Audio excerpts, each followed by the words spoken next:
Imagine this. You've spent years earning one of the most prestigious law degrees in the world, only to be dismissed like a secretary by a smug CEO who thinks you're beneath him. Now imagine watching that same CEO lose millions, humiliated in front of his entire board, because you turned his arrogance into his downfall. That's exactly what Natalie did. If you've ever dreamed of putting a bully in their place, you're going to love this story. Hit that like button, subscribe, and get ready, because today, I'm telling you one of the most satisfying tales of workplace revenge you've ever heard. Natalie Green wasn't your typical assistant. On paper, she was overqualified. Harvard law graduate.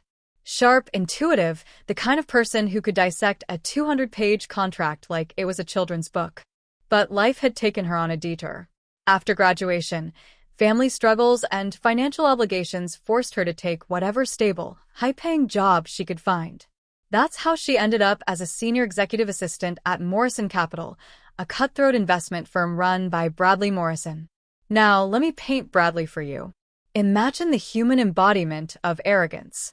Designer suits tailored within an inch of their life. A Rolex that screamed, "Look at me."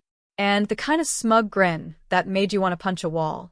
Bradley saw Natalie not as an equal, not even as a respected employee, but as furniture. A glorified note-taker.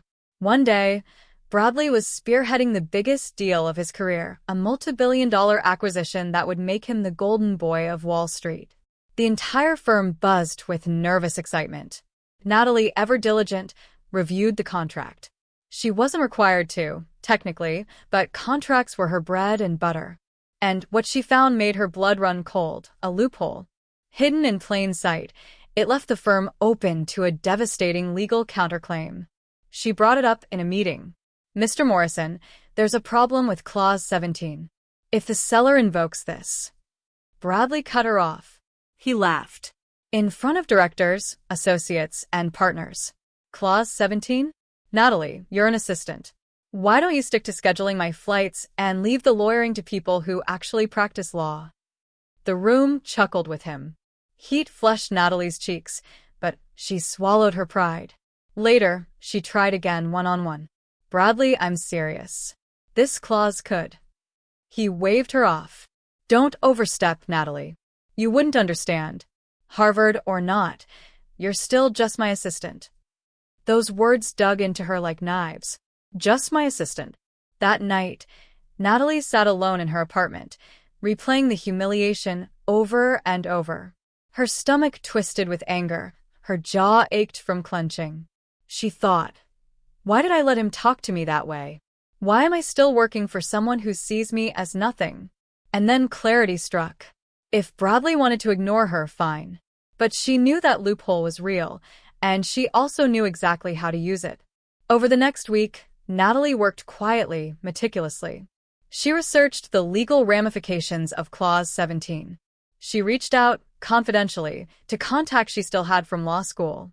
She drafted a precise legal claim, one that could completely derail the acquisition if filed. And she waited. The day Bradley signed the final agreement, popping champagne in the boardroom, Natalie filed the claim. Not under her name, but through the appropriate legal channels, ensuring confidentiality. The impact was immediate. Within days, the acquisition was halted. Morrison Capital's stock wavered. The board demanded answers. And Bradley? Bradley looked like a fool. The very loophole Natalie warned him about had been weaponized against him. The boardroom that once roared with Bradley's arrogance was now silent. Reporters swarmed. Investors demanded explanations. Bradley tried to spin it. We couldn't have seen this coming. But whispers spread. Didn't his assistant warn him? And the truth trickled out. Word got around that Natalie Green, the assistant he dismissed, was the one who had spotted the issue in the first place.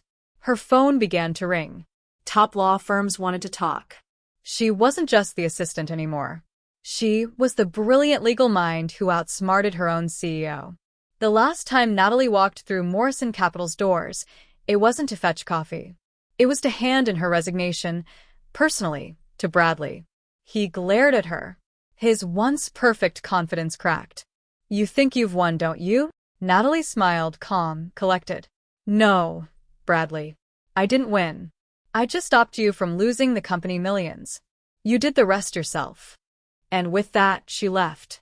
Days later, she signed with a top corporate law firm, stepping into the career she always deserved. Meanwhile, Bradley's name became synonymous with arrogance and incompetence, a cautionary tale whispered across Wall Street.